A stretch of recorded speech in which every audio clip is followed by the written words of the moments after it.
اے اہل ایمان، اگر تمہارے ماں باپ اور بہن بھائی ایمان کے مقابل کفر کو پسند کریں تو ان سے دوستی نہ رکھو،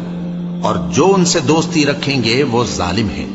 کہہ دو کہ اگر تمہارے باپ اور بیٹے اور بھائی اور بیویاں اور خاندان والے اور مال جو تم کماتے ہو اور تجارت جس میں مندی سے ڈرتے ہو اور مکانات جن کو پسند کرتے ہو اللہ اور اس کے رسول سے اور اللہ کی راہ میں جہاد کرنے سے تمہیں زیادہ عزیز ہوں تو ٹھہرے رہو یہاں تک کہ اللہ اپنا حکم یعنی عذاب بھیجے، اور اللہ نافرمان لوگوں کو ہدایت نہیں دیا کرتا۔ اللہ نے بہت سے موقعوں پر تم کو مدد دی ہے، اور جنگ حنین کے دن جب کہ تم کو اپنی جماعت کی کثرت پر غرہ تھا تو وہ تمہارے کچھ بھی کام نہ آئی، اور زمین باوجود اپنی فراخی کے تم پر تنگ ہو گئی، پھر تم پیٹ پھیر گئے۔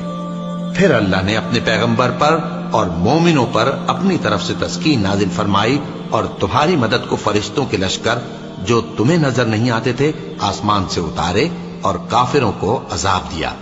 اور کفر کرنے والوں کی یہی سزا ہے۔ پھر اللہ اس کے بعد جس پر چاہے مہربانی سے توجہ فرمائے، اور اللہ بخشنے والا ہے، مہربان ہے۔